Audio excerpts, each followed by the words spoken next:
Nós vamos agora falar com o ex-presidente Michel Temer, descendente de libaneses. Temer, como você acabou de ver, aceitou o convite do presidente Jair Bolsonaro para liderar a missão brasileira no Líbano. Presidente, muito boa tarde. Prazer falar com o senhor novamente. No momento em que o senhor assumiu uma missão tão importante, bastante significativa para a comunidade libanesa aqui no Brasil. Nós sabemos e podemos falar daqui a pouquinho sobre os entraves que ainda devem ser superados para que faça a viagem, mas gostaria de saber se o senhor já estabeleceu prioridades e se tem aí na cabeça como é que gostaria de conduzir essa missão. Olha, muito boa tarde a você, a Carol, e dizer a vocês o seguinte, que é tão importante para a comunidade libanesa. Você sabe que aqui a comunidade libanesa é praticamente o dobro da população do Líbano, né? Até mais do que o dobro. E o governo brasileiro resolveu muito adequadamente mandar não só alimentos, mas também medicamentos para o Líbano por dois meios, né? Um meio, esse KC-390, que leva mais de 6, 7 toneladas para o Líbano, e também este navio que o repórter acabou de mencionar, que vai levar 4.000 toneladas de arroz para o Líbano. Então, hoje de manhã, por exemplo, eu fiz uma reunião com representantes de associações comerciais, associações ligadas ao mundo árabe, né, que estão se mobilizando para obter mais doações ainda. Foi na Fiesp, Paulo Scaff conduzindo isso enfim, com toda essa comunidade, e nós até conversamos sobre a possibilidade de alugar até um avião cargueiro de uma empresa privada para levar mais mantimentos ainda, porque pelas colaborações que vem vindo, é muito provável que haja necessidade de mais um voo, mais um avião que leve mantimentos para o Líbano. Mas de fora a parte, Daniela e Carol, esta questão humanitária que nós estamos fazendo, realmente uma coisa fundamental, porque há cerca de 300 mil desabrigados lá no Líbano, né? E o Líbano, eu devo registrar, já passava por dificuldades extraordinárias ao longo desses últimos 8, 9 meses, quase um ano. Já havia até problemas de alimentação no Líbano. Então, este fato faz com que o mundo se volte para o Líbano. Mas não será, digo eu, importante apenas para a comunidade libanesa, mas também para o Brasil, que tem uma fortíssima ligação com o Líbano. E nesta fortíssima ligação, eu quero significar que, a consolidar-se a nossa ida para lá, a ida desta comissão, nós vamos também tentar fazer com que o Brasil entre num processo de, digamos assim, modestamente, uma certa mediação para resolver as questões internas do Líbano. Você percebe que há uma grande dificuldade, uma grande disputa e uma grande também oposição ao governo. Você viu que hoje renunciou o primeiro-ministro, já 2 outros ministros renunciaram, né? Então, nós estamos examinando bem essas questões para verificar como é que nós nos comportamos. Mas, volto a dizer, de fora a parte, digamos, auxílio humanitário, nós queremos verificar também, o Brasil tem condições para isso, ele pode colaborar para uma pacificação interna no Líbano. Presidente, boa tarde. Carol Nogueira também nessa conversa com o senhor. Eu queria abordar justamente essa renúncia do primeiro-ministro do Líbano. Também acompanhamos uma série de manifestações em Beirute. Minha pergunta é se, de alguma forma, essa instabilidade política, essas manifestações podem comprometer essa missão ao país. Bom, nós estamos examinando isso. Aliás, o governo Bolsonaro está examinando estes fatos, né? Você sabe que e nós temos acompanhado conflitos, digamos, físicos lá no Líbano, né, que podem colocar até em risco uma eventual missão, né? Mas não creio que isto venha a acontecer. E, naturalmente, há um grande distúrbio político agora agravado pela renúncia do primeiro-ministro, né? Comprometer exatamente, não.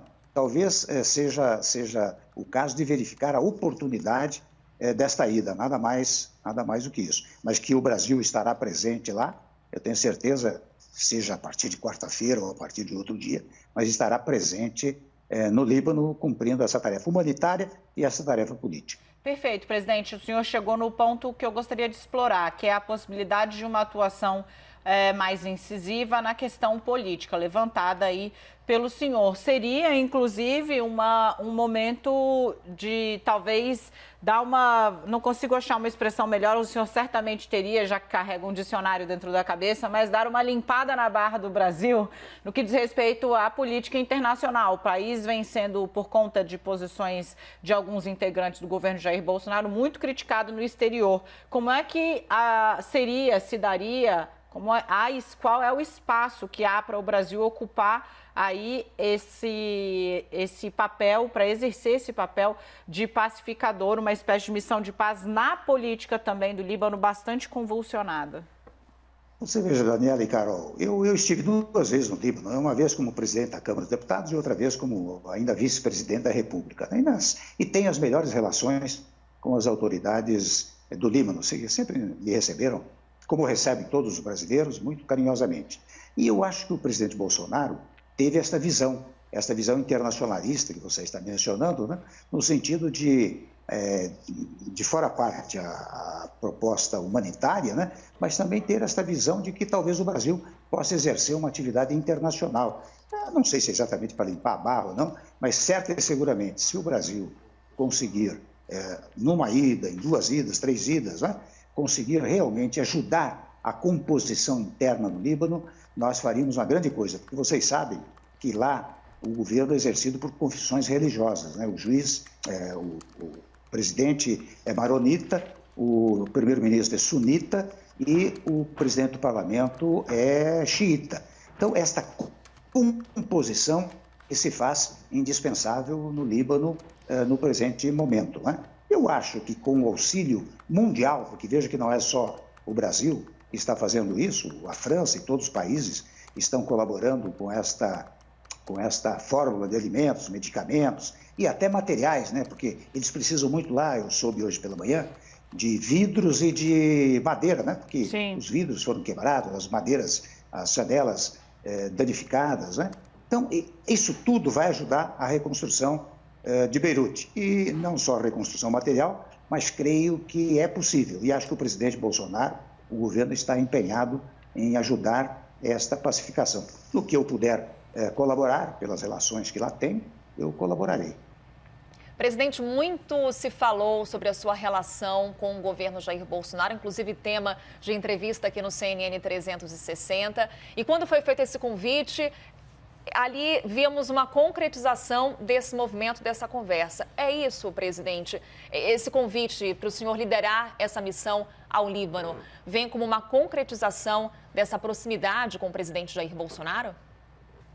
Olha, Carol, você sabe que eu jamais critiquei o governo Bolsonaro e, de igual maneira, já disse isso aqui na entrevista que vocês tiveram a delicadeza de fazer comigo, né? Eu disse que o presidente Bolsonaro também nunca criticou o nosso governo, ao contrário, sempre enalteceu o que nós fizemos no governo, especialmente sob o ângulo reformista, né? E também da redução dos juros, a redução da inflação, etc. Né? Neste momento, até houve 2 momentos. Um primeiro momento foi quinta-feira, às 6 horas da tarde, o presidente me telefonou e me disse: olha, o Temer, presidente, você é descendente libanês, eu quero comunicar que estou mandando para o Líbano auxílio, etc, etc. Eu agradeci a delicadeza com que ele me fez essa comunicação. E, sequencialmente, no sábado à tarde, o almirante lá, secretário de Assuntos Estratégicos, me liga e diz: olha, o presidente quer convidá-lo para ir ao Líbano, representando o Brasil, numa missão diplomática, né? Uma missão, chefiando uma missão.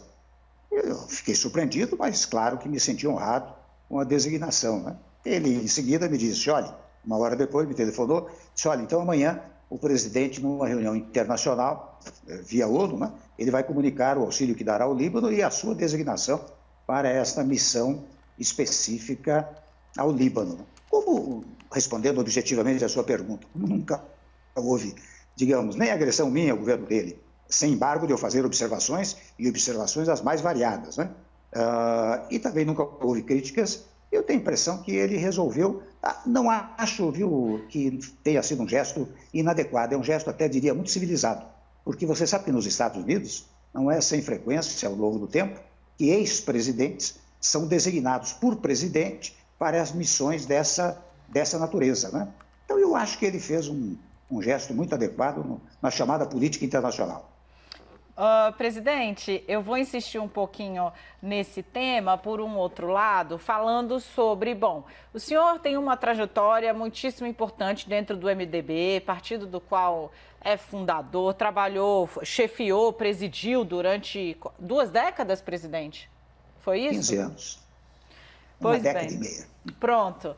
Então, quase lá, na margem de erro 2, porque depois foi presidente da República. Bom, e o MDB fez um movimento recente de afastamento, digamos assim, manteve uma distância regulamentar. Saiu do bloco chefiado pelo PP, marcou uma posição ali de uma distância regulamentar, como eu disse, para o governo Jair Bolsonaro. Claro que o fato de o presidente fazer esse aceno ao senhor e entregar essa missão tem aí um efeito também, não, de reaproximação com o partido. Como é que o senhor está vendo esse movimento do MDB? Olha, no MDB, você sabe que alardeou-se muito, não é? Que o PMDB teria saído do bloco do Centrão. Não foi exatamente isso. Você sabe que todo ano tem um agrupamento de partidos que se unem para a escolha das comissões, para a questão orçamentária da Comissão do Orçamento, né? E logo depois essa comissão se desfaz. E é o que acontece ao longo do tempo. Neste período, demorou um pouco mais por causa da pandemia, mas num dado momento o PMDB, aliás, não foi só o PMDB e o DEM, né? Teriam saído desta aglomeração partidária, né? Agora, o MDB sempre teve uma posição, eu falo aqui como quem ouve as coisas e não como quem dá ordens, né? Mas o PMDB sempre teve uma posição de independência em relação ao governo, a este governo, mas sempre dizendo, por meio do presidente, do Baleia Rossi, dizendo, olha aqui, nós vamos apoiar todas as teses importantes para o país. E, de fato, tem. Eles aprovam lá no parlamento todas as questões que importam para o presente momento no país. Portanto, apoiam as teses do governo, o que não significa uma ligação umbilical, não? Uma ligação administrativa. Então, o PMDB vai continuar nessa linha. E eu acho que é uma linha muito, a meu modo de ver, aqui dando um palpite, uma linha muito adequada, né? Muito correta. Conversamos ao vivo com o ex-presidente Michel Temer, que vai liderar essa missão do Brasil ao Líbano. Presidente, mais uma vez agradecemos sua participação conosco e sucesso nessa missão. Muito obrigado a vocês. Boa tarde.